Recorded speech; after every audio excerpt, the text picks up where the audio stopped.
오늘도 우리에게 새날을 주신 주님을 찬양합니다. 좋은 아침입니다, 여러분. 어제 이후로 이 예후가 엘리사 선지자로 하여금 이제 하나님의 말씀의 명령 중에 하나였죠.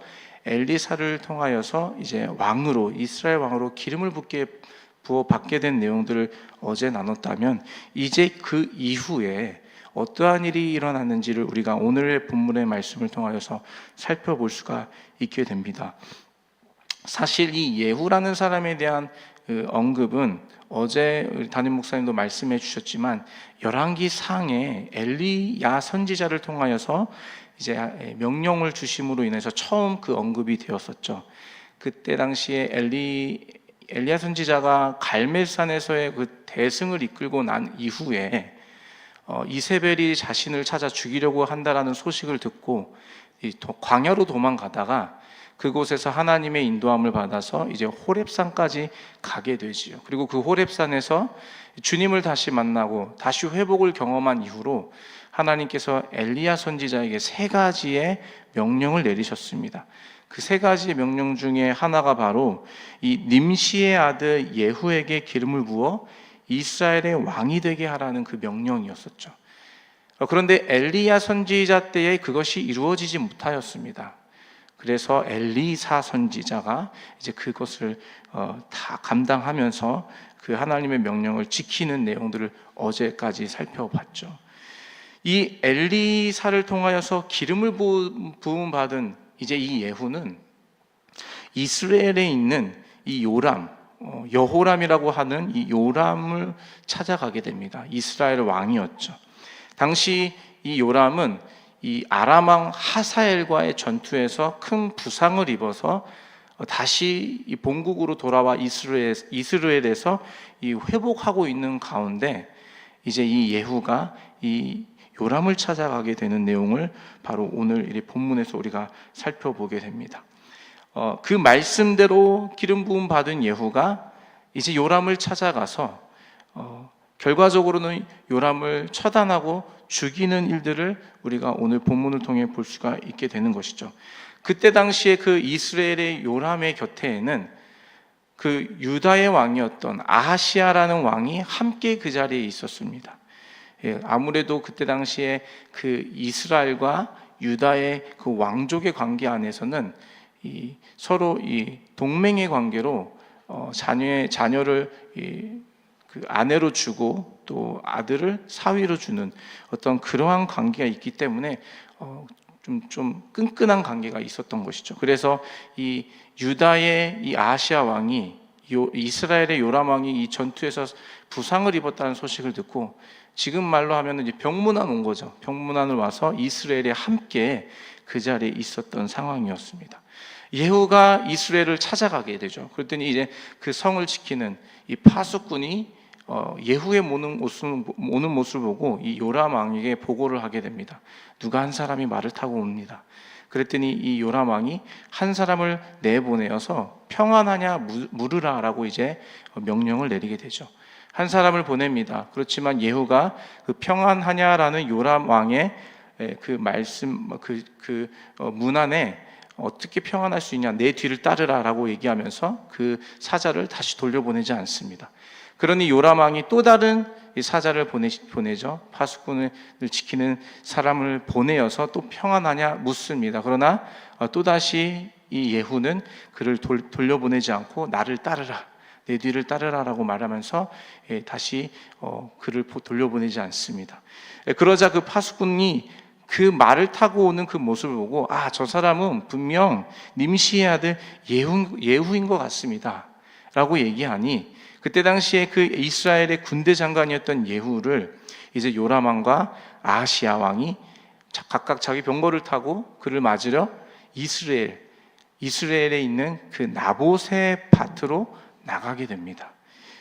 그리고 그 자리에서 요람 왕이 예후에게 묻죠. 평안하냐? 그랬더니 예후가 그 요람 왕에게 이렇게 고백합니다.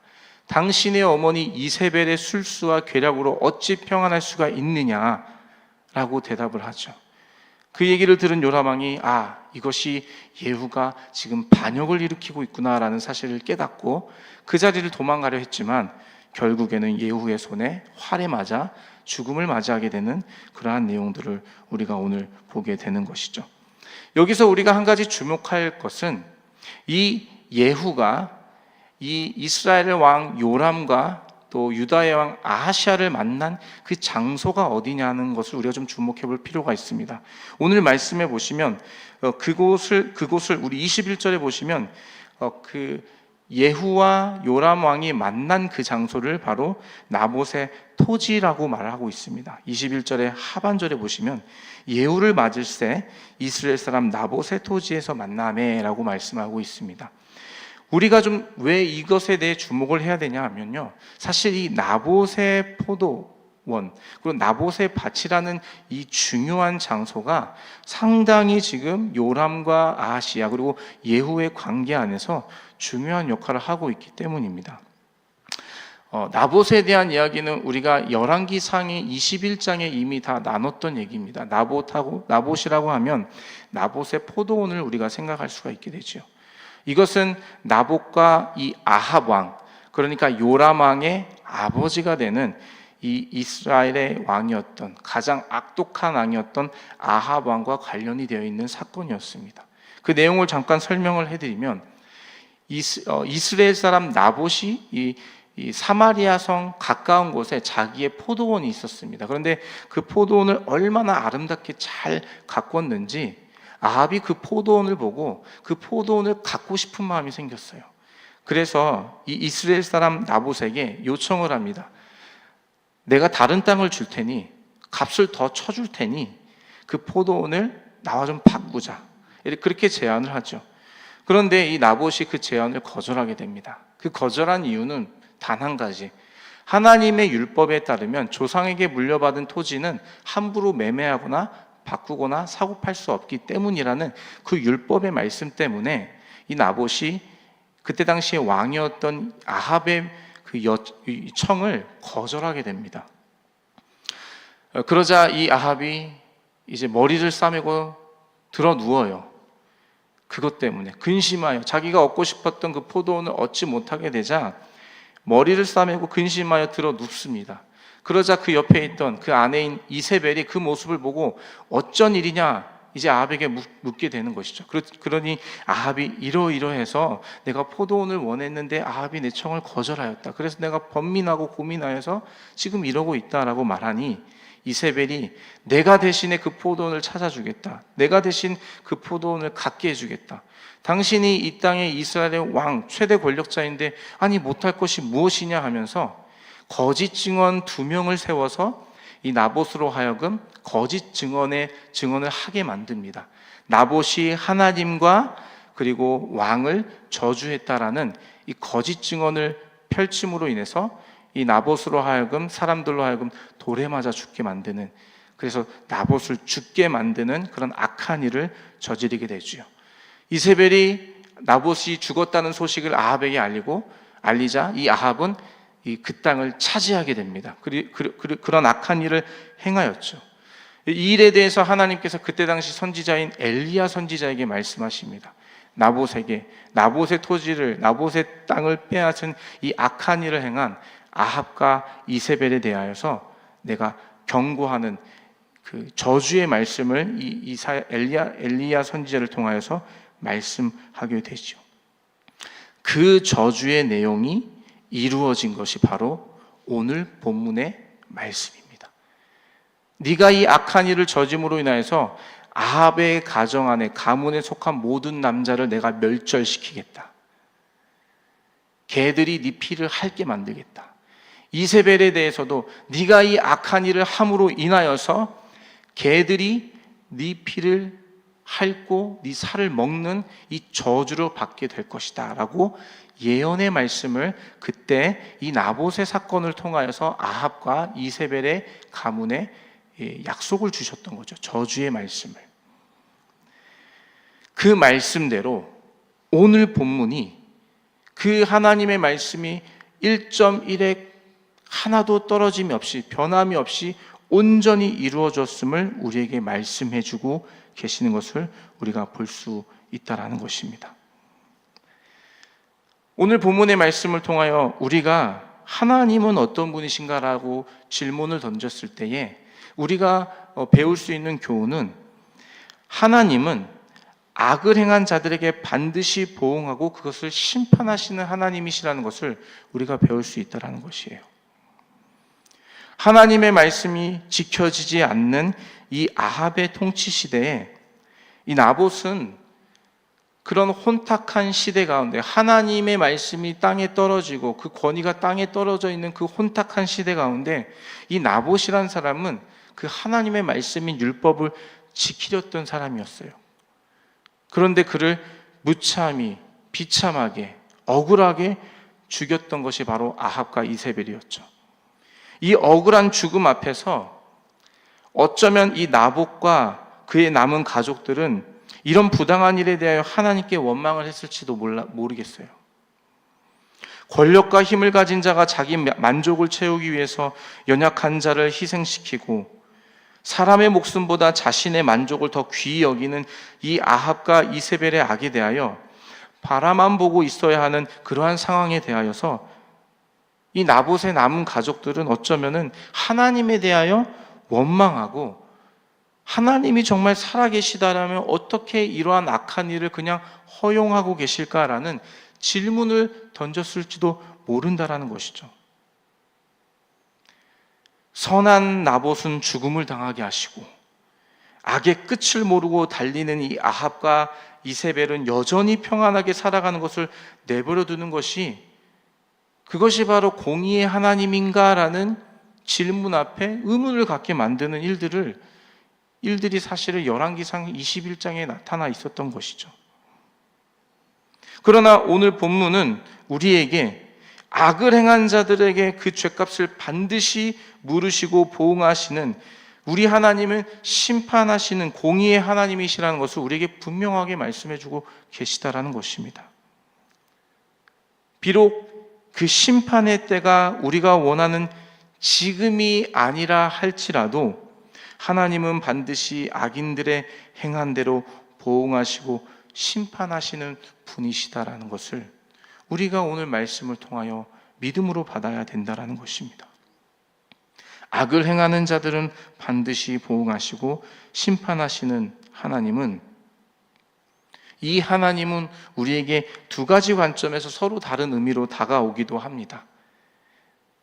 어떤 말이냐면요, 악을 심판하시는 하나님, 보응하시는 하나님이라는 이 말은 우리가 악인이었을 때의 관점으로도 볼 수 있지만 우리가 선한 일을 한 이 선한 사람으로서의 관점으로도 볼 수 있지만 악인으로서의 우리가 악한 일을 향한 악인으로서의 관점에서도 이 말씀은 또 다른 모습으로 우리가 해석할 수가 있다는 것이죠.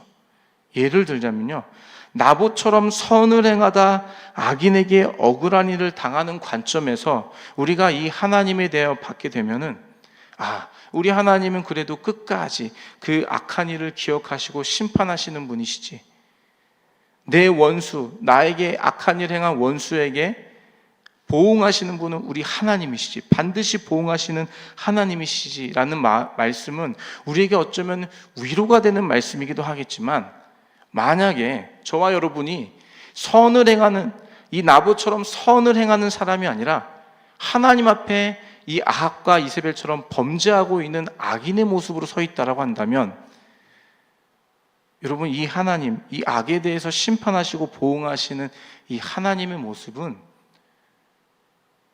우리에게 마냥 좋은 소식은 아닐 것 같아요.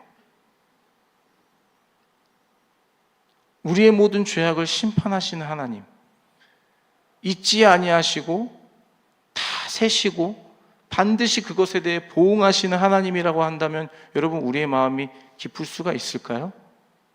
그렇지 않잖아요. 우리가 행한 악한 일에 대하여 하나님께서 반드시 보응하신다고 한다면 두려울 수밖에 없는 것이 우리 인간이죠. 이것은 우리에게 무엇을 말씀해 주고 계시는 것입니까? 악을 행하는 것은 하나님 앞에서 얼마나 큰 죄악인지를 우리가 깨달아야 한다는 것이에요. 그 죄악이 크든, 우리가 생각했을 때 그 죄악이 크든 작든 어떻든 간에 하나님 앞에 죄를 짓고 있다는 것은 얼마나 큰 대가가 따르는 것인지를 우리가 인지해야 한다는 것이죠. 이 아합과 이세벨은 이 최고 권력자로서 자신의 만족과 욕심을 채우기 위해서 죄 없는 이 나봇을 죽였습니다. 오히려 주의 말씀을 따라서 지키려고 살려고 했던 그 나봇을 죽였어요. 욕심으로 말미암아. 한 사람의 욕심으로 시작한 이 일이 무고한 생명을 빼앗을 뿐 아니라 자신도 심판을 당하는 결과를 초래하게 된 것이죠. 그래서 야고보서 말씀에 이런 말씀이 있죠. 욕심이 잉태한 즉 죄를 낳고 죄가 장성한 즉 사망을 낳느니라. 우리 안에 그 욕심은 어쩌면 작아 보일 수도 있을 것 같아요. 우리 안에 욕망은 그렇게 크게 문제가 될 것 같지 않다라는 생각을 할 때도 있는 것 같아요. 그러나 그 작은 욕심과 욕망이 죄가 되고 그것이 사망을 낳는 결과를 우리가 낳는다고 성경은 우리에게 분명하게 말씀해 주고 계시는 거 아니겠습니까? 그러니 여러분, 하나님 앞에 크든 작든 죄를 짓는다라는 것은 엄청난 대가가 따른다라는 것을 우리가 인식해야 된다라는 것이에요. 회개하면 되지. 우리에게는 회개라는 그 특권이 있잖아. 물론 우리에게 주신 그 회개는 특권이지만 그 회개라는 것을 우리가 방패 삼아 마음껏 내 욕심대로, 내 욕망대로 하나님의 뜻과 상관없이 그렇게 살아가고 있다라면 그것에 대한 대가를 주님 반드시 물으신다라는, 그 죄에 대한 대가는 엄청난 결과를 가져온다라는 것을 우리가 기억을 해야 된다라는 것이에요. 작은 욕망은 괜찮겠지. 내가 가지고 있는 지위와 힘으로써 이 정도 욕심은 주님께서 어느 정도 이해하실 수 있겠지. 이런 안일한 생각을 경계해야 한다는 것을 오늘 본문을 통하여 우리에게 분명하게 말씀하고 계시다라는 것이에요. 그래서 데살로니가전서 5장에서는 이렇게 말씀하고 있습니다. 악은 어떤 모양이라도 버리라. 악은 어떤 모양이라도 버리라. 마귀에게 틈을 주지 말아라. 그럼 이렇게 악을 행한 자에게는 기회가 없는 걸까요? 우리가 행한 악을 반드시 기억하시고 그것에 대하여 책임을 물으시는 하나님이시지만 한편으로는 하나님께서는 악인이 회개하고 돌아오기까지 기다리고 계시다라는 것을 우리는 또한 기억해야 된다는 것이에요. 아합과 이세벨의 이 극악무도한 죄악 이후에 하나님께서는 아합과 그에게 속한 모든 남자들을 멸하시겠다고 그 심판을 약속하셨습니다. 그런데 그 심판을 바로 그날 즉시 행하지는 않으셨어요. 아합의 죽음과 그리고 그의 아들 아하시야가 이 요람 왕 이전에 그의 형제였던 아하시야가 잠깐이었지만 또 통치했던 시기가 있었죠. 아합의 죽음 이후 그의 아들 아하시야가 통치했었고 아하시야가 죽게 되고 그가 아들이 없어서 또 다른 형제인 여호람이라는 지금 우리가 보고 있는 이 이스라엘에서 이 예후에게로 인하여서 죽임을 당한 이 요람에게까지 이 통치가 이어지는 동안에 하나님께서는 이 아합과 이세벨에게 회개할 기회를 주고 계셨다라는 것을 우리가 알 수 있다라는 것이에요. 그런데 안타까운 것은 그 오랜 시간 동안 아합과 이세벨은 주님이 허락하여 주시는 회개해야 할 그 기회를 잡지 못하고 있었다라는 것. 그들은 회개하지 않았다라는 것이에요. 만약 우리가 악을 행하고도 여전히 우리의 삶이 평안함 가운데 있다면 여러분, 그때는 바로 주님이 주시는 회개의 때라는 것이에요. 우리가 악한 일을 행하고 죄를 짓는데도 불구하고 내 삶에 하나님의 개입하심이 없고 여전히 내 삶은 형통하고 평안함 가운데 있다라고 한다는 것은 주님이 우리로 하여금 기회를 주고 계시는 때라는 것이에요. 어떤 기회요? 회개하고 주님 앞으로 다시 돌아갈 기회를 지금 주고 계시는 때라는 것이죠. 그때 바로 엎드려서 회개해야 한다는 것이에요. 내 삶이 좀 평안하네. 내가 좀 문제가 없어. 난 괜찮은 거야. 우리는 그렇게 생각한다는 것이죠. 그러나 주님은 기회를 주고 계시다는 것이에요. 심판을 미루고 계시다는 것이죠. 그것을 빨리 캐치하고 하나님 앞에 철저하게 엎드리는 자가 구원의 은혜를 누릴 자라는 것. 심판을 면하고 하나님의 구원의 은혜를 누릴 수 있는 방법은 바로 철저하게 그때 엎드려 주님 앞에 회개해야 된다는 것이에요. 그것이 바로 유일한 살 길이라는 것이죠.